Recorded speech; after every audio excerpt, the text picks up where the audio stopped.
Punjabi radio USA ਸੁਣ ਰਹੇ ਸਾਰੇ ਹੀ ਮਾਣਯੋਗ ਅਤੇ ਸਤਿਕਾਰ ਸਰੋਤਿਆਂ ਨੂੰ ਪਿਆਰ ਸਤਿਕਾਰ ਸਤਿ ਨਿੱਘੀ ਜਿਹੀ ਸਤਿ ਸ੍ਰੀ ਅਕਾਲ। ਸਭ ਨੂੰ ਜੀ ਆਇਆਂ ਨੂੰ ਆਖਦੇ ਹਾਂ। ਸੋ ਤੇ ਪ੍ਰੋਗਰਾਮ ਦੇ ਵਿੱਚ ਆਪ ਸਭ ਦਾ ਨਿੱਘਾ ਸਵਾਗਤ ਹੈ। ਪ੍ਰੋਗਰਾਮ ਲੈ ਕੇ ਹਾਜ਼ਰ ਹੋ ਚੁੱਕੇ ਹਾਂ ਜੀ ਆਪਾਂ ਅਪਡੇਟ ਅਮਰੀਕਾ ਸ਼ਾਮ ਦਾ ਬੁਲੇਟਿਨ।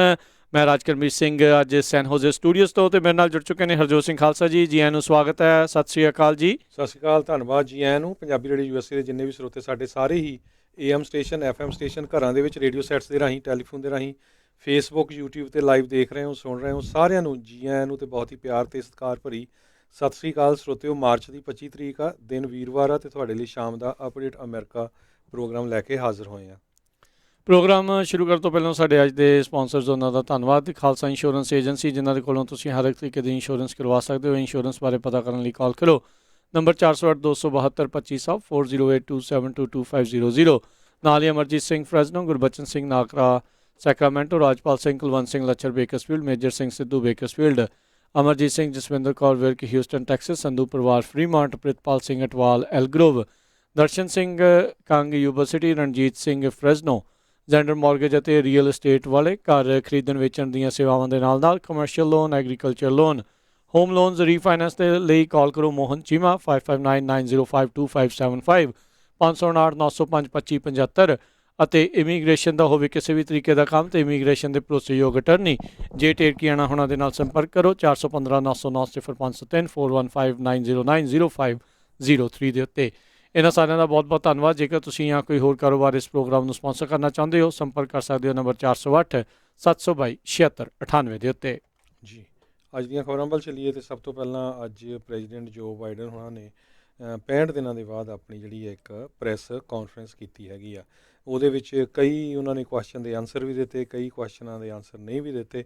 ਕਈ ਤਰ੍ਹਾਂ ਨਾਲ ਮੀਡੀਆ ਦੇ ਜਿਹੜੇ ਆ ਰਹੇ ਆ ਵੀ ਮੀਡੀਆ ਨੇ ਇੱਕ ਤਰ੍ਹਾਂ ਨਾਲ ਕਹਿੰਦੇ ਚਮਚਾਗਿਰੀ ਬਹੁਤ ਕੀਤੀ ਹੈਗੀ ਆ। ਬੜੇ ਹੀ ਜਿਹੜੇ ਉਹਨਾਂ ਨੂੰ ਪ੍ਰੇਜ਼ ਕਰਨ ਵਾਲੇ ਜਿਹੜੇ ਕੁਐਸਚਨ ਪੁੱਛੇ ਹੈਗੇ ਆ। ਪਰ ਇਮੀਗ੍ਰੇਸ਼ਨ ਦੇ ਮੁੱਦੇ ਦੇ ਉੱਤੇ ਲੈ ਕੇ ਇੱਕ ਤਰ੍ਹਾਂ ਨਾਲ ਮੀਡੀਆ ਨੂੰ ਕਹਿੰਦੇ ਬੈਨ ਲਾਇਆ ਗਿਆ ਹੈਗਾ। ਉਹ ਆਪਣੀ ਇਨਫੋਰਮੇਸ਼ਨ ਨਹੀਂ ਲਿਜਾ ਸਕਦੇ। ਉਹਦੇ ਸੰਬੰਧ ਦੇ ਵਿੱਚ ਉਹਨਾਂ ਨੇ ਕਿਹਾ ਵੀ ਬਹੁਤ ਜਲਦੀ ਜਿਹੜਾ ਆ ਮੀਡੀਆ ਨੂੰ ਵੀ ਉੱਥੇ ਅਲਾਓ ਕੀਤਾ ਜਾਊਗਾ। ਇਸੇ ਤਰ੍ਹਾਂ ਜੋ ਬਾਈਡਨ ਉਹਨਾਂ ਨੇ ਕਿਹਾ ਵੀ ਉਹ ਸੰਨ 2024 ਦੇ ਵਿੱਚ ਵੀ as a presidential candidate run ਕਰਨਗੇ। ਜੀ ਉਹਨਾਂ ਨੂੰ ਇਸ ਚੀਜ਼ ਦੇ ਬਾਰੇ ਜਿਹੜੇ ਉਹ ਸਵਾਲ ਜਿਹੜੇ ਉਹ ਪੁੱਛੇ ਗਏ ਸੀਗੇ। ਸੋ ਇਸ ਤਰੀਕੇ ਦੇ ਨਾਲ ਸੋ ਜਿਹੜੇ ਰਾਈਟ ਵਿੰਗ ਕੰਜ਼ਰਵੇਟਿਵ ਮੀਡੀਆ ਆ ਉਹਨਾਂ ਨੇ ਕਿਹਾ ਵੀ ਇਹ ਜਿਹੜਾ ਪ੍ਰੈਸ ਕਾਨਫਰੰਸ ਹੋਈ ਆ ਇਹ ਡਿਸਗ੍ਰੇਸ ਸੀਗੀ ਵਾਈਟ ਹਾਊਸ ਦੇ ਲਈ। ਕਹਿੰਦੇ ਜਿੱਦਾਂ ਤੁਸੀਂ ਕਿਹਾ ਵੀ ਚਮਚਾਗਿਰੀ ਦੀ ਇਹਨਾਂ ਨੇ ਜਿਹੜੀ ਉਹ ਹੱਦ ਕਰ ਦਿੱਤੀ। ਕਹਿੰਦੇ ਬਾਇਸ ਹੀ ਨਹੀਂ, ਇਹਨਾਂ ਨੇ ਤਾਂ ਜਿਹੜੇ ਪੱਤਰਕਾਰਾਂ ਨੇ ਕਈਆਂ ਨੇ ਐਕਟਿਵਿਜ਼ਮ ਜਿਹੜਾ ਆ ਉਹ ਕੀਤਾ ਹੈਗਾ ਆ। ਅਖੀਰ ਦੇ ਵਿੱਚ ਜਦੋਂ ਪ੍ਰੈਸ ਕਾਨਫਰੰਸ ਖਤਮ ਹੋਣ ਜਾ ਰਹੀ ਸੀ ਅਤੇ ਜਦੋਂ ਉਹਨਾਂ ਨੂੰ ਇਹ ਸਵਾਲ ਪੁੱਛਿਆ ਗਿਆ ਸੀਗਾ ਵੀ ਇਮੀਗ੍ਰੇਸ਼ਨ ਦੇ ਉੱਤੇ ਜਿਹੜੇ ਰਿਪਬਲਿਕਨਸ ਆ ਉਹ ਤੁਹਾਡਾ ਸਾਥ ਨਹੀਂ ਦੇ ਰਹੇ, ਉੱਦਾਂ ਤੁਸੀਂ ਕਹਿੰਦੇ ਆ ਵੀ ਸਾਰਿਆਂ ਦੇ ਨਾਲ ਮਿਲ ਕੇ ਚੱਲਣਾ ਹੈ, ਅਤੇ ਉਹਨਾਂ ਨੇ ਕਿਹਾ ਵੀ they have to posture for some time let that get out of their system. So basically ਉਹਨਾਂ ਨੇ ਇੱਕ ਹਿਸਾਬ ਦੇ ਨਾਲ ਰਿਪਬਲਿਕਨ ਜਿਹੜੇ ਸੈਨੇਟਰਸ ਆ ਜਾਂ ਜਿਹੜੇ ਦੂਜੇ ਪਾਸੇ ਲੀਡਰਸ਼ਿਪ ਆ ਉਹਨਾਂ ਨੂੰ ਮਾੜੀ ਹੀ ਇੱਕ ਹਿਸਾਬ ਦੇ ਨਾਲ ਚੀਜ਼ ਜਿਹੜੀ ਆ ਇਹ ਬੋਲੀ ਹੈਗੀ ਆ। ਪਰ ਨਾਲ ਹੀ ਮਗਰੋਂ ਉਹਨਾਂ ਨੇ ਕਹਿ ਦਿੱਤਾ ਮੈਂ ਫਿਰ ਵੀ ਉਹਨਾਂ ਦੇ ਨਾਲ ਮਿਲ ਕੇ ਕੰਮ ਕਰਨ ਨੂੰ ਜਿਹੜਾ ਉਹ ਤਿਆਰ ਆ। ਇਨਫਰਾਸਟਰਕਚਰ ਪਲਾਨ ਦੇ ਉੱਤੇ ਇਮੀਗ੍ਰੇਸ਼ਨ ਨੂੰ ਲੈ ਕੇ ਕਈ ਜਿਹੜੇ ਉਹਨਾਂ ਨੇ ਜਿਹੜੇ ਸਵਾਲ ਜਵਾਬ ਜਿਹੜੇ ਆ ਉਹ ਕੀਤੇ ਆ। ਉਹਨਾਂ ਨੇ ਕਿਹਾ ਵੀ ਦੇਖੋ ਪ੍ਰੋਬਲਮ ਪੂਰੀ ਤਰ੍ਹਾਂ ਦੇ ਉੱਤੇ ਹੱਲ ਨਹੀਂ ਹੋਊਗੀ ਪਰ ਬੈਟਰ ਜਿਹੜੀ ਆ ਉਸ ਨੂੰ ਮੈਂ ਕਰਨ ਦੀ ਜਿਹੜੀ ਉਹ ਕੋਸ਼ਿਸ਼ ਕਰੂੰਗਾ। ਇਨਫਰਾਸਟਰਕਚਰ ਪਲਾਨ ਦੇ ਉੱਤੇ ਉਹਨਾਂ ਨੇ ਕਿਹਾ ਵੀ ਮਕਸਦ ਸਾਡਾ ਇਹ ਆ ਵੀ ਵਧੀਆ ਜਿਹੜੀਆਂ ਜੋਬਸ ਆ ਉਹਨਾਂ ਨੂੰ ਜਿਹੜਾ ਉਹ ਕ੍ਰੀਏਟ ਕੀਤਾ ਜਾਵੇ। ਉਹਨਾਂ ਨੇ ਹਾਈਵੇਜ਼, ਫਰੀਵੇਜ਼, ਬ੍ਰਿਜਿਜ਼ ਇਹਨਾਂ ਸਾਰਿਆਂ ਦਾ ਜਿਹੜਾ ਮੁੱਦਾ ਚੱਕਿਆ ਵੀ ਇਹ ਕਈਆਂ ਦੀ ਹਾਲਤ ਬਹੁਤ ਜ਼ਿਆਦਾ ਖਸਤਾ ਆ ਅਤੇ ਲੰਮੇ ਚਿਰ ਤੋਂ ਜਿਹੜੀ ਆ ਇਸ ਚੀਜ਼ ਦੀ ਉਡੀਕ ਹੋਵੇਗੀ। ਹੁਣ ਦੇਖਣਾ ਹੋਊਗਾ ਕੀ ਜਿਹੜਾ ਹੁੰਦਾ ਹੈ। ਤਕਰੀਬਨ ਘੰਟਾ ਜਾਂ ਉਸ ਤੋਂ ਥੋੜ੍ਹਾ ਚਿਰ ਵੱਧ ਜਿਹੜੀ ਇਹਨਾਂ ਦੀ ਇਹ ਪ੍ਰੈਸ ਕਾਨਫਰੰਸ ਜਿਹੜੀ ਉਹ ਚੱਲੀ ਸੀ। ਹੁਣ ਦੇ ਜਿਹੜੇ ਕਰੀਬੀ ਇਤਿਹਾਸ ਦੇ ਵਿੱਚ ਨਜ਼ਰ ਮਾਰਦੇ ਜਾਈਏ ਤਾਂ ਇਹ ਪਹਿਲੇ ਰਾਸ਼ਟਰਪਤੀ ਬਣੇ ਆ ਜਿਨ੍ਹਾਂ ਨੇ 2 ਮਹੀਨੇ ਤੋਂ ਵੱਧ ਦਾ ਸਮਾਂ ਲਾ ਕੇ ਪਹਿਲੀ ਜਿਹੜੀ ਪ੍ਰੈਸ ਕਾਨਫਰੰਸ ਜਿਹੜੀ ਆ ਉਹ ਕੀਤੀ ਹੈਗੀ ਆ। ਨਹੀਂ ਤਾਂ ਬਹੁਤੇ ਜਿਹੜੇ ਰਾਸ਼ਟਰਪਤੀ ਪਿਛਲੇ ਜਿਹੜੇ ਆਪਾਂ ਨਜ਼ਦੀਕੀ ਇਤਿਹਾਸ 'ਚ ਦੇਖੀਏ ਉਹਨਾਂ ਨੇ 1 ਮਹੀਨੇ ਦੇ ਵਿੱਚ ਹੀ ਪਹਿਲੀ ਪ੍ਰੈਸ ਕਾਨਫਰੰਸ ਜਿਹੜੀ ਉਹ ਕੀਤੀ ਆ। ਜਿਹੜੇ ਇਹਨਾਂ ਦੇ ਸਮਰਥਕ ਮੀਡੀਆ ਵਾਲੇ ਹੈਗੇ ਆ ਜਾਂ ਕਹਿ ਲਓ ਵੀ ਬਾਈਡਨ ਉਹਨਾਂ ਦਾ ਪੱਖ ਪੂਰਨ ਵਾਲੇ ਆ ਉਹਨਾਂ ਨੇ ਕਿਹਾ ਵੀ ਨਹੀਂ ਇਹਨਾਂ ਦੀ ਜਿਹੜੀ ਓਵਰਆਲ ਪਰਫੋਰਮੈਂਸ ਜਿਹੜੀ ਉਹ ਗੁੱਡ ਰਹੀ। ਅਤੇ ਜਿੱਦਾਂ ਆਪਾਂ ਕਿਹਾ ਵੀ ਜਿਹੜੇ ਕੰਜ਼ਰਵੇਟਿਵ ਵਾਲੇ ਉਹ ਕਹਿ ਰਹੇ ਵੀ ਉਹਨਾਂ ਨੇ ਗੁੱਡ ਤਾਂ ਕਰਨੀ ਹੋਈ ਸੀਗੀ ਜਦੋਂ ਸਵਾਲ ਹੀ ਉਹਨਾਂ ਨੂੰ ਸੌਖੇ ਜਿਹੇ ਜਿਹੜੇ ਉਹ ਪੁੱਛੇ ਜਾ ਰਹੇ ਸੀਗੇ। ਸੋ ਓਵਰਆਲ ਇਸ ਪ੍ਰੈਸ ਕਾਨਫਰੰਸ ਦੇ ਉੱਤੇ ਵੀ ਆਪਾਂ ਨੂੰ ਪਾਰਟੀਜ਼ਨ ਲਾਈਨ ਜਿਹੜੀ ਆ ਉਹ ਦੇਖਣ ਨੂੰ ਮਿਲ ਰਹੀ ਹੈਗੀ ਆ। ਇਮੀਗ੍ਰੇਸ਼ਨ ਦੇ ਮਾਮਲੇ 'ਚ ਉਹਨਾਂ ਨੇ ਇਹ ਕਿਹਾ ਵੀ ਜਿਹੜਾ ਕ੍ਰਾਈਸਿਸ ਬਣਿਆ ਹੋਇਆ ਬਹੁਤ ਜਲਦੀ ਜਿਹੜਾ ਇਹ ਸੈੱਟ ਹੋ ਜਾਊਗਾ। ਬਹੁਤ ਸਾਰੇ ਲੋਕ ਜਿਹੜੇ ਕਹਿੰਦੇ ਬਾਰਡਰ ਕ੍ਰਾਸ ਕਰਕੇ ਆਏ ਆ ਉਹਨਾਂ ਨੂੰ ਸਾਰਿਆਂ ਨੂੰ ਵਾਪਸ ਭੇਜ ਦਿੱਤਾ ਜਾਊਗਾ। ਇਹ ਉਹਨਾਂ ਨੇ ਪ੍ਰੈਜ਼ੀਡੈਂਟ ਜੋ ਬਾਈਡਨ ਉਹਨਾਂ ਨੇ ਅੱਜ ਪ੍ਰੈਸ ਕਾਨਫਰੰਸ ਦੇ ਵਿੱਚ ਕਿਹਾ ਹੈਗਾ ਆ। ਅਤੇ ਬਾਕੀ ਰਲ ਕੇ ਚੱਲਣ ਦੀ ਗੱਲ ਤਾਂ ਤੁਸੀਂ ਦੱਸੇ ਦਿੱਤੀ ਆ ਵੀ ਉਹ ਕਹਿੰਦੇ ਕਿਸ ਤਰ੍ਹਾਂ ਚੱਲਾਂਗੇ। 200 ਮਿਲੀਅਨ ਵੈਕਸੀਨ ਜਿਹੜੇ ਆ ਕਹਿੰਦੇ ਪਈ ਉਹਨਾਂ ਨੇ ਜਿਹੜਾ ਵਾਅਦਾ ਕੀਤਾ ਸੀ ਵੀ ਪਹਿਲੇ 100 ਦਿਨਾਂ 'ਚ ਲੱਗਣਗੇ ਉਹ ਲੱਗ ਜਾਣਗੇ। ਫੋਰਨ ਪਾਲਿਸੀ ਦੇ ਮਾਮਲੇ 'ਚ ਉਹਨਾਂ ਨੇ ਕਿਹਾ ਅਫਗਾਨਿਸਤਾਨ 'ਚੋਂ ਜਿਹੜੀਆਂ ਫੌਜਾਂ ਵਾਪਸ ਆਉਣੀਆਂ ਮਈ 1 ਨੂੰ ਵੀ ਹੋ ਸਕਦਾ ਥੋੜ੍ਹਾ ਜਿਹਾ ਵੀ ਡਿਲੇ ਹੋਵੇ, ਪਰ ਆਪਾਂ ਵਿਡਰੋ ਜ਼ਰੂਰ ਕਰਨ ਜਾ ਰਹੇ ਹੈਗੇ ਆ US ਦੇ ਟਰੂਪਸ ਅਫਗਾਨਿਸਤਾਨ ਤੋਂ। ਅਤੇ ਬੈਲਿਸਟਿਕ ਮਿਸਲ ਟੈਸਟ ਜਿਹੜੇ ਨਾਰਥ ਕੋਰੀਆ ਨੇ ਕੀਤੇ ਆ ਉਹ ਕਹਿੰਦੇ ਵੀ UN ਸਿਕਿਉਰਿਟੀ ਕੌਂਸਲ ਦੇ ਰੈਜ਼ੋਲੂਸ਼ਨ ਨੂੰ ਉਹਨਾਂ ਨੇ ਜਿਹੜਾ ਵਾਇਲੇਟ ਕੀਤਾ ਹੈਗਾ ਆ। ਸੋ ਆਪਾਂ ਜਿਹੜਾ ਆ ਇੱਕ ਵਾਰੀ ਚਾਂਸ ਜ਼ਰੂਰ ਦੇਵਾਂਗੇ ਡਿਪਲੋਮੇਸੀ ਦਾ, ਅਤੇ ਉਹ ਤੋਂ ਬਾਅਦ ਫਿਰ ਦੇਖਦੇ ਹਾਂ ਜਿਹੜਾ ਉੱਥੇ ਕੀ ਹੁੰਦਾ ਹੈਗਾ। ਜੀ ਬਿਲਕੁਲ। ਉੱਦਾਂ ਕਹਿੰਦੇ ਵੀ ਓਵਰਆਲ ਇਹਨਾਂ ਨੇ ਪ੍ਰੈਸ ਕਾਨਫਰੰਸ ਦੇ ਵਿੱਚ ਇਮੀਗ੍ਰੇਸ਼ਨ ਅਤੇ ਗਨਜ਼ ਦੇ ਜਿਹੜੇ ਮੁੱਦੇ ਨੂੰ ਉਹਨਾਂ ਨੂੰ ਬੈਕ ਬਰਨਰ ਦੇ ਉੱਤੇ ਜਿਹੜਾ ਉਹ ਰੱਖਿਆ ਹੈਗਾ ਆ। ਮੁੱਖ ਤੌਰ ਦੇ ਉੱਤੇ ਉਹਨਾਂ ਨੇ ਇਨਫਰਾਸਟਰਕਚਰ ਜਾਂ ਉਸ ਦੇ ਨਾਲ ਜਿਹੜਾ $3 ਟ੍ਰਿਲੀਅਨ ਦਾ ਹੁਣ ਪੈਕੇਜ ਪਾਸ ਕਰਵਾਉਣਾ ਚਾਹੁੰਦੇ ਨੇ ਕਾਂਗਰਸ ਦੇ ਵਿੱਚੋਂ, ਉਸ ਦੇ ਉੱਤੇ ਜਿਹੜਾ ਇਹਨਾਂ ਨੇ ਜ਼ੋਰ ਦਿੱਤਾ। ਹੁਣ ਦੇਖਣਾ ਹੋਊਗਾ ਵੀ ਇਸ ਦੇ ਵਿੱਚ ਇਹ ਕਾਮਯਾਬ ਜਿਹੜੇ ਉਹ ਹੋ ਸਕਣਗੇ ਕਿ ਨਹੀਂ। ਉਹਨਾਂ ਨੇ ਗੱਲਾਂ ਕੀਤੀਆਂ ਵੀ ਕਹਿੰਦੇ ਜਿਹੜਾ ਵਧੀਆ ਪ੍ਰੈਜ਼ੀਡੈਂਟ ਆ ਉਹ ਟਾਈਮਿੰਗ ਹੁੰਦੀ ਆ ਵੀ ਕਿਹੜੇ ਏਜੰਡੇ ਨੂੰ ਕਿਹੜੇ ਮੌਕੇ ਦੇ ਉੱਤੇ ਜਿਹੜਾ ਆ ਉਹ ਲੈ ਕੇ ਸਾਹਮਣੇ ਆਉਣਾ ਹੁੰਦਾ ਹੈ ਤਾਂ ਜੋ ਜਿਹੜਾ ਉਹ ਪਾਸ ਹੋ ਸਕੇ। ਸੋ ਹੁਣ ਦੇਖਣਾ ਹੋਊਗਾ ਇਸ ਗੱਲ ਨੂੰ ਜਾਣਨ ਤੋਂ ਬਾਅਦ ਦੇ ਵਿੱਚ ਆਪਣੇ ਕਿੰਨੇ ਕੁ ਏਜੰਡੇ ਜਿਹੜੇ ਆ ਉਹ ਇਸ ਦੇ ਵਿੱਚ ਉਹ ਪਾਸ ਕਰਾਉਣ ਦੇ ਲਈ ਹੋਣਗੇ। ਫਿਲਬਸਟਰ ਦੇ ਉੱਤੇ ਵੀ ਉਹਨਾਂ ਨੇ ਵਿਚਾਰ ਦਿੱਤੇ, ਕਹਿੰਦੇ ਵੀ ਫਿਲਬਸਟਰ ਰਵੇ ਪਰ ਥੋੜ੍ਹਾ ਜਿਹਾ ਇੰਨਾ ਆਸਾਨ ਨਹੀਂ ਹੋਣਾ ਚਾਹੀਦਾ, ਥੋੜ੍ਹੀ ਜਿਹੀ ਇਸ ਦੇ ਵਿੱਚ ਮੁਸ਼ਕਿਲ ਹੋਣੀ ਚਾਹੀਦੀ। ਕਹਿੰਦੇ ਜਿਸ ਟਾਈਮ ਦੇ ਉੱਤੇ ਮੈਂ ਸੈਨੇਟਰ ਸੀਗਾ ਉਸ ਟਾਈਮ ਦੇ ਉੱਤੇ ਖੜ੍ਹੇ ਰਹੋ, ਜਿੰਨੀ ਦੇਰ ਤੱਕ ਡਿੱਗ ਨਹੀਂ ਜਾਂਦੀ ਉਨੀ ਦੇਰ ਤੱਕ ਚੱਲਦਾ ਆ। ਸੋ ਕਹਿੰਦੇ ਉੱਦਾਂ ਦਾ ਫਿਲਬਸਟਰ ਜਿਹੜਾ ਮੁੜ ਕੇ ਲਿਆਉਣ ਦੀ ਕੋਸ਼ਿਸ਼ ਹੋਊਗੀ। ਬਾਕੀ ਹੁਣ ਦੇਖਦੇ ਹਾਂ ਵੀ ਆਪਣੇ ਏਜੰਡੇ ਨੂੰ ਪਾਸ ਕਰਵਾਉਣ ਦੇ ਲਈ ਇਹ ਹੁਣ ਤਾਂ ਫਿਲਬਸਟਰ ਦੇ ਥੋੜ੍ਹੇ ਜਿਹੇ ਹਾਮੀ ਜਿਹੜੀ ਉਹ ਭਰਦੇ ਆ ਅਤੇ ਥੋੜ੍ਹਾ ਜਿਹਾ ਉਸ ਨੂੰ ਕਹਿ ਲਓ ਵੀ ਲਾਈਟ ਕਰਨਾ ਚਾਹੁੰਦੇ ਆ ਜਾਂ ਔਖਾ ਕਰਨਾ ਚਾਹੁੰਦੇ ਆ। ਸੋ ਦੇਖਣਾ ਹੋਊਗਾ ਵੀ ਆਉਣ ਵਾਲੇ ਸਮੇਂ ਦੇ ਵਿੱਚ ਬਿਲਕੁਲ ਇਸ ਦੇ ਉੱਤੇ ਕਿੱਦਾਂ ਦਾ ਇਹਨਾਂ ਦਾ ਰਵੱਈਆ ਜਿਹੜਾ ਉਹ ਰਹਿੰਦਾ। ਜੀ ਅਗਲੀ ਖਬਰ ਵੱਲ ਚੱਲੀਏ ਜਿਹੜੀ ਅਲਵਾਮਾ ਤੋਂ ਆ ਰਹੀ ਆ। ਅਲਵਾਮਾ ਦੇ ਵਿੱਚ ਟੋਰਨੇਡੋ ਆਏ ਆ ਜਿਨ੍ਹਾਂ ਦੇ ਨਾਲ 5 ਲੋਕਾਂ ਦੀ ਮੌਤ ਹੋਈ ਆ ਅਤੇ ਕਾਫੀ ਲੋਕ ਜਿਹੜੇ ਆ ਫੱਟੜ ਵੀ ਹੋਏ ਹੈਗੇ ਆ।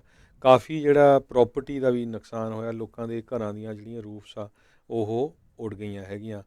ਨੈਸ਼ਨਲ ਵੈਦਰ ਸਰਵਿਸ ਜਿਹੜੀ ਆ ਉਹਨਾਂ ਨੇ ਟੋਰਨੇਡੋ ਵਾਰਨਿੰਗ ਦਿੱਤੀ ਆ ਅਲਵਾਮਾ ਦੇ ਵਿੱਚ। ਕਹਿੰਦੇ ਵੀ ਹੋਰ ਵੀ ਕਾਫੀ ਜਿਹੜੇ ਟੋਰਨੇਡੋਜ਼ ਆ ਉੱਥੇ ਆ ਸਕਦੇ ਹੈਗੇ ਆ। ਜੀ ਬਿਲਕੁਲ। ਇਹ ਹਰਜੋਤ ਸਿੰਘ ਜੀ ਬਹੁਤ ਜ਼ਿਆਦਾ ਹੁਣ ਆਮ ਜਿਹਾ ਚੀਜ਼ ਬਣਦੀ ਜਾ ਰਹੀ ਆ। ਉਹਨਾਂ ਦਿਨਾਂ ਦੇ ਵਿੱਚ ਵੀ ਮੌਸਮ ਜਿਹੜਾ ਆ ਉਹ ਬਹੁਤ ਜ਼ਿਆਦਾ ਵਲੇਟੇ ਜਿਹੜਾ ਉਹ ਖਾ ਰਿਹਾ ਹੈਗਾ। ਚੇਂਜਿਸ ਤਬਦੀਲੀਆਂ ਜਿਹੜੀਆਂ ਆ ਇਹਨਾਂ ਪੈਟਰਨਸ ਦੇ ਵਿੱਚ ਆਪਾਂ ਨੂੰ ਬਹੁਤ ਜ਼ਿਆਦਾ ਦੇਖਣ ਨੂੰ ਮਿਲ ਰਹੀਆਂ ਆ। ਜਾਰਜੀਆ ਦੇ ਜਿਹੜੇ ਰਿਪਬਲਿਕਨ ਮੈਜੋਰਟੀ ਵਾਲਾ ਲੈਜਿਸਲੇਟਰ ਹੈਗਾ ਆ ਉਹਨਾਂ ਨੇ ਵੋਟਿੰਗ ਰੈਸਟ੍ਰਿਕਸ਼ਨਸ ਦੇ ਨਵੇਂ ਕਾਨੂੰਨ ਇੱਕ ਹਿਸਾਬ ਦੇ ਨਾਲ ਜਿਹੜੇ ਨਵੇਂ ਪਾਸ ਕਰ ਦਿੱਤੇ ਆ। ਨਵੰਬਰ ਇਲੈਕਸ਼ਨ ਦੇ ਵਿੱਚ ਅਤੇ ਸੈਨੇਟ ਰਨ ਆਫ ਇਲੈਕਸ਼ਨ ਦੇ ਵਿੱਚ ਰਿਕਾਰਡ ਤੋੜ ਟਰਨਆਊਟ ਜਿਹੜਾ ਜਾਰਜੀਆ ਦੇ ਵਿੱਚ ਦੇਖਿਆ ਗਿਆ ਸੀ। ਜਾਰਜੀਆ ਦੀਆਂ ਹੀ ਜਿਹੜੇ ਪ੍ਰੈਜ਼ੀਡੈਂਸ਼ੀਅਲ ਨਤੀਜਿਆਂ ਦੇ ਨੂੰ ਲੈ ਕੇ ਆਪਾਂ ਬਾਅਦ ਦੇ ਵਿੱਚ ਦੇਖਿਆ ਵੀ ਕਈ ਵਿਵਾਦ ਵੀ ਜਿਹੜੇ ਆ ਉਹਦੇ ਵਿੱਚ ਉੱਠੇ। ਰਾਸ਼ਟਰਪਤੀ ਟਰੰਪ ਦੀਆਂ ਕਾਲਸ ਵੀ ਜਿਹੜੀਆਂ ਉਹ ਵਿਵਾਦ ਦਾ ਕਾਰਨ ਜਿਹੜਾ ਬਣੀਆਂ ਸੀ।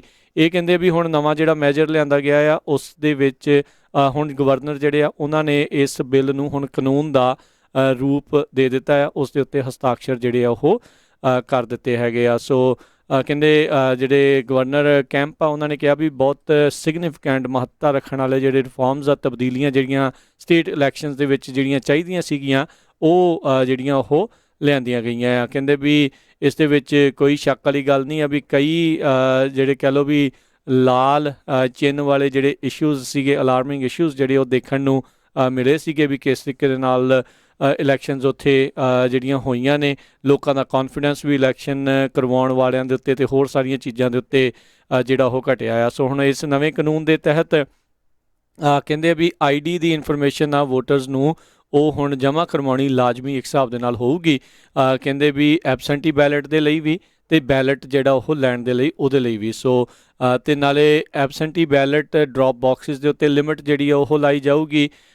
ਤੇ ਵੋਟਰ ਕੁਆਲੀਫਿਕੇਸ਼ਨ ਨੂੰ ਲੈ ਕੇ ਅਨਲਿਮਿਟਿਡ ਚੈਲੰਜਸ ਜਿਹੜੇ ਆ ਉਹ ਹੁਣ ਅਲਾਓ ਕਰ ਦਿੱਤੇ ਗਏ ਆ। ਸੋ ਬੇਸਿਕਲੀ ਜੇ ਕੋਈ ਚਾਹੁੰਦਾ ਵੀ ਕਿਸੇ ਇੱਕ ਥਾਂ ਤੋਂ ਵੋਟਰਸ ਦੀ ਕੁਆਲੀਫਿਕੇਸ਼ਨ ਦੇ ਉੱਤੇ ਸਵਾਲ ਆ, ਤੁਸੀਂ ਬਾਰ-ਬਾਰ ਉਸ ਨੂੰ ਚੈਲੰਜ ਜਿਹੜਾ ਆ ਉਹ ਕਰ ਸਕਦੇ ਆ। ਤੇ ਰਨ ਆਫ ਇਲੈਕਸ਼ਨ ਪੀਰੀਅਡ ਜਿਹੜਾ ਉਸ ਨੂੰ ਹੁਣ ਘਟਾ ਕੇ 9 ਤੋਂ 4 ਹਫ਼ਤੇ ਜਿਹੜਾ ਉਹ ਕਰ ਦਿੱਤਾ ਗਿਆ ਹੈਗਾ ਆ। ਸੋ ਕਹਿੰਦੇ ਵੀ ਇੱਦਾਂ ਕਰਨ ਦੇ ਨਾਲ ਬੇਸਿਕਲੀ ਲੋਕਾਂ ਨੂੰ ਐਬਸੈਂਟੀ ਬੈਲਟ ਜਿਹੜਾ ਆ ਉਹ ਦੁਬਾਰਾ ਆਰਡਰ ਕਰਨ ਦਾ ਤੇ ਉਹਨਾਂ ਤੱਕ ਪਹੁੰਚਣ ਦਾ ਮੌਕਾ ਜਿਹੜਾ ਆ ਉਹ ਘੱਟ ਜਾਵੇਗਾ। ਜਿਹੜੇ Harjot Singh ji voting right activist ਆ ਜਾਂ ਜਿਹੜੀਆਂ ਸੰਸਥਾਵਾਂ ਆ, ਉਹਨਾਂ ਨੇ ਇਸ ਕਾਨੂੰਨ ਦੀ ਜਿਹੜੀ ਆ ਉਹ ਵਿਰੋਧਤਾ ਕੀਤੀ ਹੈਗੀ ਆ। ਜੀ, ਅਗਲੀ ਖਬਰ ਵੱਲ ਚਲੀਏ। ਜਿਹੜਾ ਆ ਰਹੀ ਹੈਗੀ ਆ, ਯੂਨੀਵਰਸਿਟੀ ਆਫ ਸਦਰਨ ਕੈਲੀਫੋਰਨੀਆ ਉਹ $1.1 ਬਿਲੀਅਨ ਜਿਹੜਾ ਆ ਸੈਟਲ ਕਰਨ ਜਾ ਰਹੀ ਆ। ਇੱਕ ਗਾਇਨੋਕੋਲੋਜਿਸਟ ਜਿਹੜਾ ਸੀਗਾ ਡਾਕਟਰ, ਉਸਨੇ ਸੈਕਸ਼ੂਅਲੀ ਬਹੁਤ ਜਿਹੜੀਆਂ ਲੇਡੀਜ਼ ਆ, ਯੰਗ ਲੇਡੀਜ਼, ਉਹਨਾਂ ਨੂੰ ਅਬਿਊਜ਼ ਕੀਤਾ ਸੀ ਅਤੇ ਕਾਫੀ ਚਿਰਾਂ ਤੋਂ ਇਹ ਕੇਸ ਚੱਲ ਰਿਹਾ ਸੀ। ਸੋ ਅਮਰੀਕਾ ਦੀ ਹਿਸਟਰੀ 'ਚ ਕਹਿੰਦੇ ਵੀ ਇਹ ਬਹੁਤ ਵੱਡਾ ਜਿਹੜੀ ਸੈਟਲਮੈਂਟ ਹੋਈ ਆ $1.1 ਬਿਲੀਅਨ ਦੀ, ਅਤੇ $852 ਮਿਲੀਅਨ ਸੈਟਲਮੈਂਟ ਯੂਨੀਵਰਸਿਟੀ ਨੇ ਅਨਾਊਂਸ ਕੀਤੀ ਸੀ।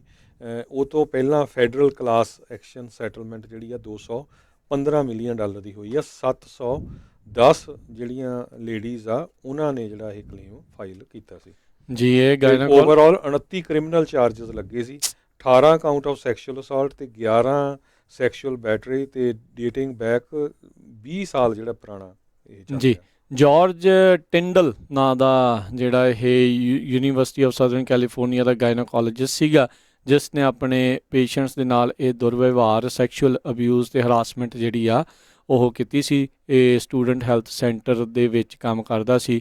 ਸੋ ਤੁਸੀਂ ਦੇਖ ਲਓ ਵੀ ਕਿੱਡੇ ਜਿਹੜੇ ਘਟੀਆ ਸੋਚ ਵਾਲੇ ਲੋਕ ਆ ਕਈ ਥਾਵਾਂ ਦੇ ਉੱਤੇ ਹੈਗੇ ਨੇ। ਇਸੇ ਦੇ ਉੱਤੇ ਜਿਹੜਾ ਹਰਜੋਤ ਸਿੰਘ ਜੀ ਜਿਹੜਾ ਇੱਕ USA ਜਿਮਨੈਸਟ ਅਤੇ ਇੱਕ ਮਿਸ਼ੀਗਨ ਸਟੇਟ ਯੂਨੀਵਰਸਿਟੀ ਦਾ ਪੁਰਾਣਾ ਜਿਹੜਾ ਡਾਕਟਰ ਆ, ਉਸ ਦਾ ਨਾਮ ਚੇਤਾ ਆ ਜਾਂਦਾ, ਲੈਰੀ ਨਾਸਰ, ਉਸ ਦੇ ਉੱਤੇ 332 ਜਿਹੜੇ ਵਿਕਟਮਸ ਆ ਉਹਨਾਂ ਨੇ ਇਹ ਦੋਸ਼ ਜਿਹੜੇ ਆ ਉਹ ਲਾਏ ਸੀਗੇ। ਸੋ USC ਦੇ ਕਹਿ ਲਓ ਵੀ ਵਾਈਸ ਚਾਂਸਲਰ ਜਾਂ ਜਿਹੜੇ ਪ੍ਰੈਜ਼ੀਡੈਂਟਸ ਆ, ਉਹਨਾਂ ਦੇ ਉੱਤੇ ਵੀ ਹਰਜੋਤ ਸਿੰਘ ਜੀ ਸਵਾਲ ਉੱਠਦੇ ਆ ਵੀ ਕੀ ਕਰਦੇ ਰਹੇ ਆ, ਕਿ ਜਿਹੜੀਆਂ ਸ਼ਿਕਾਇਤਾਂ ਆਉਂਦੀਆਂ ਰਹੀਆਂ ਆ ਕਿ ਉਹਨਾਂ ਦੇ ਉੱਤੇ ਉਸ ਦੇ ਉੱਤੇ ਇਹਨਾਂ ਨੇ ਕਿਸੇ ਵੀ ਤਰੀਕੇ ਦਾ ਜਿਹੜਾ ਕੋਈ ਕਾਰਵਾਈ ਜਿਹੜੀ ਉਹ ਨਹੀਂ ਕੀਤੀ।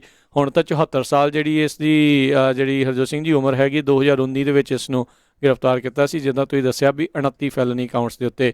ਲੋਕਾਂ ਨੇ ਦੇਖ ਕੇ ਤਾਂ ਕਹਿਣਾ ਵੀ ਚੱਲ ਬਜ਼ੁਰਗ ਹੈ, ਇੱਦਾਂ ਕਿੱਦਾਂ ਜਿਹੜਾ ਇਹਨੇ ਸ਼ਾਇਦ ਨਾ ਵੀ ਕੀਤਾ ਹੋਵੇ, ਪਰ ਤੁਸੀਂ ਦੇਖੋ ਵੀ ਪਿਛਲੇ 3 ਦਹਾਕੇ 30 ਸਾਲਾਂ ਦੇ ਵਿੱਚ 710 ਜਿਹੜੀਆਂ ਔਰਤਾਂ ਦੇ ਨਾਲ ਜਿਹੜਾ ਇਸਨੇ ਦੁਰਵਿਹਾਰ ਜਿਹੜਾ ਉਹ ਕਰਦਾ ਰਿਹਾ ਹੈਗਾ। ਸੋ 48,000 ਸਟੂਡੈਂਟ ਜਿਹੜੇ ਆ ਹਰਜੋਤ ਸਿੰਘ ਜੀ LA ਦੀ ਜਿਹੜੀ USA ਦੀ ਪ੍ਰਾਈਵੇਟ ਰਿਸਰਚ ਯੂਨੀਵਰਸਿਟੀ ਦੇ ਵਿੱਚ ਪੜ੍ਹਦੇ ਹੈਗੇ ਆ। ਇਹ ਪਿਛਲੇ ਸਾਲਾਂ ਦੇ ਵਿੱਚ ਜਦੋਂ ਤੋਂ ਖਬਰ ਆਈ ਆ, ਸਾਰਿਆਂ ਨੂੰ ਉਸਨੇ ਝੰਜੋੜ ਕੇ ਰੱਖ ਦਿੱਤਾ ਆ। ਜੀ, ਅਗਲੀ ਖਬਰ ਵੱਲ ਚਲੀਏ। ਨੈਂਸੀ ਪਲੋਸੀ ਜਿਹੜੀ ਹੈਗੇ ਆ, ਉਹਨਾਂ ਨੇ ਆਪਣੇ ਜਿਹੜੇ ਸਾਥੀ ਡੈਮੋਕ੍ਰੇਟਸ ਆ ਉਹਨਾਂ ਨੂੰ ਇਹ ਕਿਹਾ ਵੀ ਜਿਹੜੀ ਹੁਣ ਇਹ ਤਾਂ ਲੱਗਦਾ ਹੀ ਆ ਵੀ ਇਲੈਕਸ਼ਨ ਰੀਕਾਲ ਦੀ ਹੋਊਗੀ, ਗਵਰਨਰ ਜਿਹੜੇ ਗੈਬਨ ਨਿਊਸਮ ਆ, ਸੋ ਪਾਰਟੀ ਨੂੰ ਜਿਹੜੀ ਯੂਨਿਟੀ ਦਿਖਾਉਣੀ ਚਾਹੀਦੀ ਆ ਅਤੇ ਕੋਈ ਵੀ ਜਿਹੜਾ ਡੈਮੋਕ੍ਰੇਟਿਕ ਕੈਂਡੀਡੇਟ ਉਹਨਾਂ ਦੇ ਅਗੇਂਸਟ ਨਾ ਖੜੇ। ਕਹਿੰਦੇ ਵੀ ਇਹ ਅਨਨੈਸੈਸਰੀ ਨੋਸ਼ਨ ਹੈਗਾ ਆ ਅਤੇ ਸਾਨੂੰ ਸਾਰੇ ਜਿਹੜੇ ਡੈਮੋਕਰੇਟਸ ਆ ਉਹਨਾਂ ਨੂੰ ਇਕੱਠੇ ਹੋਣਾ ਚਾਹੀਦਾ। ਸੋ ਇਹਨਾਂ ਨੂੰ ਡਰ ਆ ਵੀ ਹੋ ਸਕਦਾ ਕੋਈ ਜਿਹੜਾ ਡੈਮੋਕਰੇਟ ਕੈਂਡੀਡੇਟ ਵੀ ਜੇ ਵਿੱਚ ਆ ਜਾਏ ਅਤੇ ਉਹ ਜਿਹੜਾ ਆ ਵੱਡੀ ਪ੍ਰੋਬਲਮ ਬਣ ਸਕਦੀ ਆ ਗੈਬਨ ਨਿਊਸਮ ਹੋਣਾ ਲਈ। ਜੀ। ਸੋ ਲੈਟਸ ਸੀ ਆਉਣ ਵਾਲੇ ਸਮੇਂ 'ਚ ਕੀ ਬਣਦਾ ਹੈ। ਆਈ ਥਿੰਕ ਕੁਛ ਹੀ ਜਿਹੜਾ ਹਰਜੋਤ ਸਿੰਘ ਜੀ ਦਿਨਾਂ ਦੇ ਵਿੱਚ ਆਪਾਂ ਨੂੰ ਇਹ ਕਲੀਅਰ ਜਿਹੜਾ ਕਿਤੇ ਨਾ ਕਿਤੇ ਹੋ ਜਾਊਗਾ ਵੀ ਗੈਵਨ ਨਿਊਸਮ ਦੇ ਨੂੰ ਲੈ ਕੇ ਜਿਹੜੇ ਰੀਕਾਲ ਦੇ ਲਈ ਸਿਗਨੇਚਰ ਦਿੱਤੇ ਗਏ ਆ ਵੀ ਉਹ ਉਹਨਾਂ ਦੀ ਜਿਹੜੀ ਵੈਰੀਫਿਕੇਸ਼ਨ ਆ ਉਹ ਸਾਹਮਣੇ ਹੋ ਜਾਂਦੀ ਆ ਕਿ ਨਹੀਂ।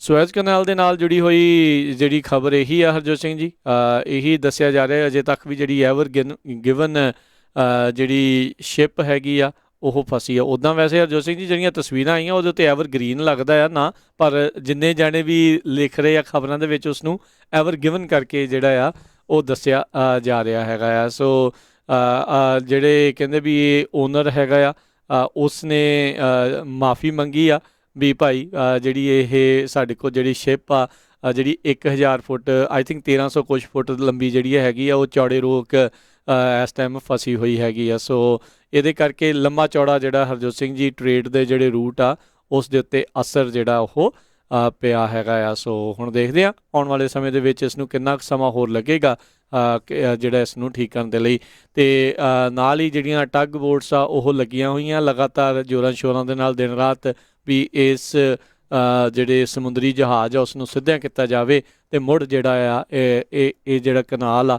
ਇੱਕ ਹਿਸਾਬ ਦੇ ਨਾਲ ਇਹ ਫਰੀਵੇ ਹੈਗਾ ਆ ਸਮੁੰਦਰ ਦਾ ਫਰੀਵੇ ਆ ਵੀ ਇਸ ਨੂੰ ਮੁੜ ਦੁਬਾਰਾ ਚਾਲੂ ਕੀਤਾ ਜਾ ਸਕੇ। ਜੀ, ਅਗਲੀ ਖਬਰ ਵੀ ਕੈਲੀਫੋਰਨੀਆ ਦੇ ਨਾਲ ਸੰਬੰਧਿਤ ਆ। ਕੈਲੀਫੋਰਨੀਆ ਦੇ ਗਵਰਨਰ ਗੈਬਨ ਨਿਊਸਮ ਇੱਕ ਹੋਰ ਜਿਹੜੀ ਆ ਪ੍ਰੋਬਲਮ 'ਚ ਆ ਗਿਆ, ਜਿਹੜਾ ਉਹਨਾਂ ਨੇ ਨਵਾਂ ਅਟਾਰਨੀ ਜਨਰਲ ਪਿਕ ਕੀਤਾ ਸੀ ਰੌਬ ਬੋਂਟਾ, ਫਿਲਪੀਨੋ ਮੂਲ ਦੇ ਆ। ਕਹਿੰਦੇ ਵੀ ਉਹਨਾਂ ਨੇ ਸੰਨ 2017 ਦੇ ਵਿੱਚ ਇੱਕ ਬਿੱਲ ਲਿਆਂਦਾ ਸੀ ਜਿਹਦੇ ਮੁਤਾਬਕ ਕਹਿੰਦੇ ਉਹਨਾਂ ਨੇ ਇਹ ਕਿਹਾ ਸੀ ਵੀ ਜਿਹੜੀ ਕਮਿਊਨਿਸਟ ਪਾਰਟੀ ਦੇ ਵਿੱਚ ਇਹਨਾਂ ਨੇ ਕੰਮ ਕੀਤਾ ਆ ਉਹਨਾਂ ਨੂੰ ਜਿਹੜਾ ਸਟੇਟ ਦੇ ਵਿੱਚ ਵੀ ਜਿਹੜਾ ਆ ਗਵਰਨਮੈਂਟ 'ਚ ਕੰਮ ਕਰਨਾ ਜਿਹੜਾ ਅਲਾਓ ਕਰ ਦੇਣਾ ਚਾਹੀਦਾ ਆ।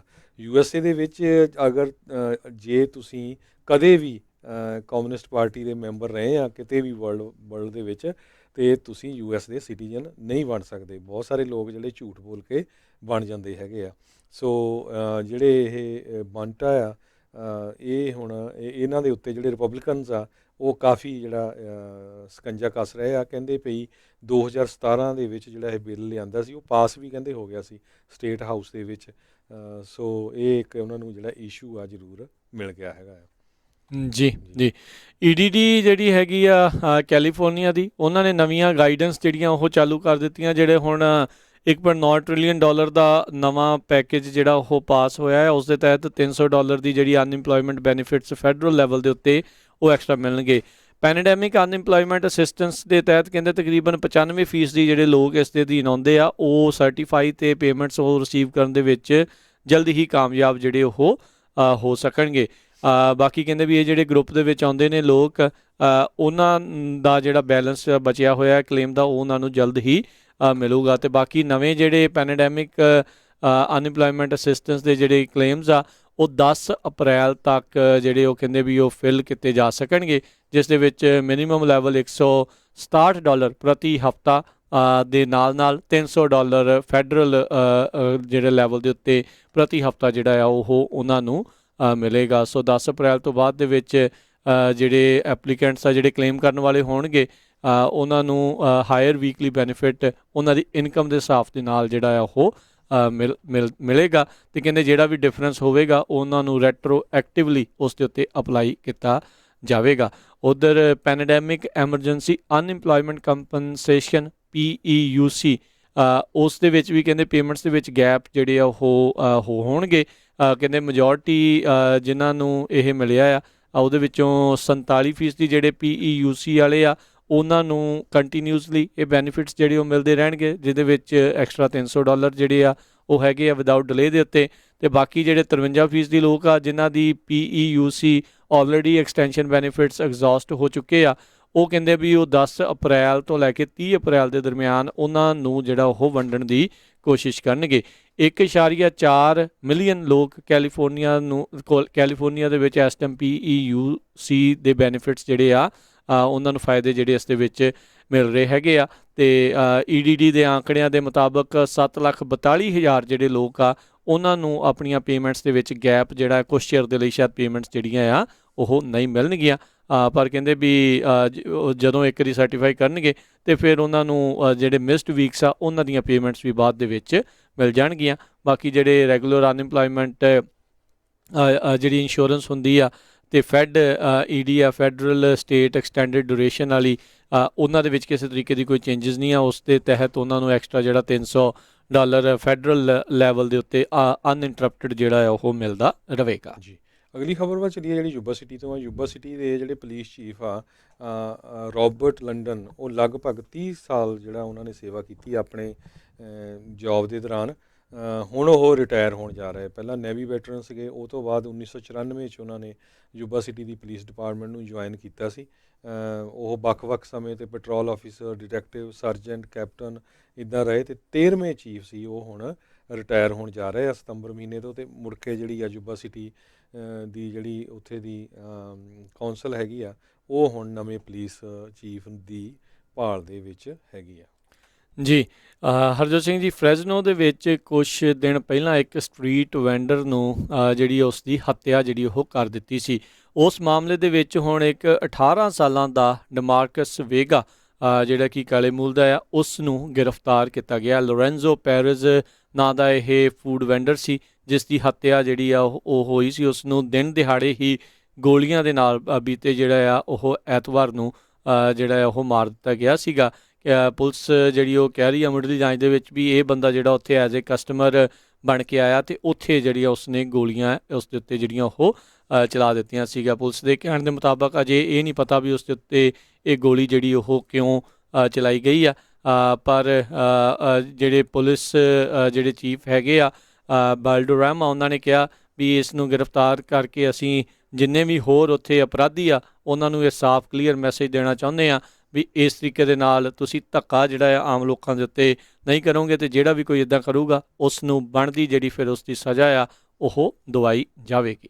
ਜੀ, ਅਗਲੀ ਖਬਰ ਵੀ ਫ੍ਰਿਜ਼ਨੋ ਨਾਲ ਰਿਲੇਟਡ ਆ। ਫ੍ਰਿਜ਼ਨੋ ਦੇ ਵਿੱਚ ਨੇਬਰਹੁੱਡ ਬਲਿਜ਼ ਕਰਕੇ ਇੱਕ ਜਿਹੜਾ ਚੱਲ ਰਿਹਾ ਹੈਗਾ, ਜਿੱਥੇ ਪਹਿਲਾਂ ਵੀ ਆਪਾਂ ਇੱਕ ਵਾਰੀ ਅਨਾਊਂਸ ਕੀਤਾ ਸੀ ਵੀ ਉੱਥੇ ਦੇ ਜਿਹੜੇ ਮੇਅਰ ਹੈਗੇ ਆ ਉਹਨਾਂ ਨੇ ਲੋਕਾਂ ਦੇ ਨਾਲ ਵਲੰਟੀਅਰ ਨਾਲ ਰਲ ਕੇ ਜਿਹੜੇ ਸਫਾਈ ਕਰਨੀ ਸ਼ੁਰੂ ਕੀਤੀ ਉਹ ਬਹੁਤ ਸਾਰੇ ਏਰੀਏ ਦੀ। ਇਸ ਵਾਰੀ ਫਿਰ ਮਾਰਚ 25 ਤੋਂ ਲੈ ਕੇ ਵੀਰਵਾਰ ਜਾਣੀ ਕਿ ਅੱਜ ਤੋਂ ਸੈਚਰਡੇ ਮਾਰਚ 27 ਤੱਕ ਪਹਿਲਾਂ ਜਿਹੜੀ ਹੈਗੀ ਆ ਨਾਰਥ ਐਵਨਿਊ ਨੇਬਰਹੁੱਡ, ਉਹ ਤੋਂ ਬਾਅਦ ਫਿਰ ਸਾਊਥ ਵੈਸਟ ਫ੍ਰਿਜ਼ਨੋ ਏਰੀਏ ਦੇ ਵਿੱਚ ਕਲੀਨ ਅਪ ਹੋਣੀ ਹੈਗੀ ਆ। ਉਹਦੇ ਵਿੱਚ ਵਲੰਟੀਅਰਸ ਦੀ ਵੀ ਜ਼ਰੂਰਤ ਆ। 100 ਤੋਂ ਵੱਧ ਵਲੰਟੀਅਰ ਉਹਨਾਂ ਦੇ ਕੋਲ ਆਲਰੇਡੀ ਹੈਗੇ ਆ। ਜੇ ਕੋਈ ਆਪਣੀ ਕਮਿਊਨਿਟੀ 'ਚੋਂ ਵੀ ਜ਼ਰੂਰ ਉੱਥੇ ਸੇਵਾ ਕਰਨੀ ਚਾਹੁੰਦਾ ਹੈਗਾ, ਆਪਣੀ ਕਮਿਊਨਿਟੀ ਦਾ ਨਾਂ ਉੱਚਾ ਕਰਨਾ ਚਾਹੁੰਦਾ, ਜ਼ਰੂਰ ਉਹਨਾਂ ਨੂੰ ਉੱਥੇ ਜੁਆਇਨ ਕਰਨਾ ਚਾਹੀਦਾ। ਮੇਅਰ ਜੈਰੀ ਡਾਇਰ ਅਤੇ ਕੌਂਸਲ ਮੈਂਬਰ ਮਿਗਲ ਆਰੀਅਸ ਜਿਹੜੇ ਆ ਉਹਨਾਂ ਨੇ ਜਿਹੜੀ ਆ ਪ੍ਰੈਸ ਕਾਨਫਰੰਸ ਵੀ ਕੀਤੀ ਹੈਗੀ ਆ। ਜੀ, ਅਤੇ ਹਰਜੋਤ ਸਿੰਘ ਜੀ, ਹੁਣ ਆਪਾਂ ਇੱਥੇ ਹੀ ਆਪਣੇ ਅੱਜ ਦੇ ਪ੍ਰੋਗਰਾਮ ਨੂੰ ਸਮਾਪਤ ਕਰਦੇ ਹਾਂ। ਜਾਣ ਤੋਂ ਪਹਿਲਾਂ ਜਿਹੜਾ ਉਹ ਦੱਸਦੇ ਜਾਈਏ ਸਟਾਕ ਮਾਰਕੀਟਸ ਦਾ ਹਾਲ। ਅੱਜ ਜਿਹੜੇ ਡਾਓ ਜੋਨਸ ਦੇ ਵਿੱਚ 200 ਪੁਆਇੰਟ ਤਕਰੀਬਨ ਜਿਹੜਾ ਉਹ ਵਾਧਾ ਦੇਖਿਆ ਗਿਆ, 32,619 ਦੇ ਉੱਤੇ ਇਹ ਬੰਦ ਹੋਇਆ। ਨੈਸਡੈਕ ਦੇ ਵਿੱਚ 16 ਪੁਆਇੰਟ ਵਧੇ, 12,978 ਦੇ ਉੱਤੇ ਬੰਦ ਹੋਇਆ। S&P ਦੇ ਵਿੱਚ 20 ਪੁਆਇੰਟ ਵਧੇ, 3909 ਦੇ ਉੱਤੇ ਇਹ ਬੰਦ ਹੋਇਆ। ਉਧਰ ਸੋਨੇ ਦੀ ਕੀਮਤ $1724 ਪ੍ਰਤੀ ਆਊਂਸ ਅਤੇ 10 ਈਅਰ ਯੀਲਡ 1.73% ਰਹੀ। ਇੱਕ $1 ਦੀ ਕੀਮਤ ਕੈਨੇਡਾ ਦੇ $1.25 ਦੇ ਬਰਾਬਰ ਰਹੀ ਆ। ਇੱਕ $1 ਦੀ ਕੀਮਤ ਇੰਡੀਆ ਦੇ ਜਿਹੜੀ ਆ ਇੱਕ $1 ਦੇ ਬਰਾਬਰ 72 ਰੁਪਏ 59 ਪੈਸੇ ਦੀ ਰਹੀ ਆ। ਅਤੇ ਸਰੋਤੇ, ਇੱਥੇ ਹੀ ਸਾਡਾ ਅੱਜ ਦਾ ਇਹ ਪ੍ਰੋਗਰਾਮ ਹੁਣ ਸਮਾਪਤ ਹੈ। ਮੇਰੇ ਰਾਜਕਰਨਵੀਰ ਸਿੰਘ ਵੱਲੋਂ ਇਹ ਹਰਜੋਤ ਸਿੰਘ ਵੱਲੋਂ ਤੁਹਾਨੂੰ ਸਾਰਿਆਂ ਨੂੰ ਪਿਆਰ ਸਤਿਕਾਰ ਸਨਿੱਕੀ ਜਿਹੀ ਸਤਿ ਸ੍ਰੀ ਅਕਾਲ। ਜਿੰਦੇ ਵਾਸਤੇ ਰਹੋ, ਹੱਸਦੇ ਖੇਲਦੇ ਰਹੋ ਤੇ ਸੁਣਦੇ ਰਹੋ ਜੀ ਪੰਜਾਬੀ ਰੇਡੀਓ USA।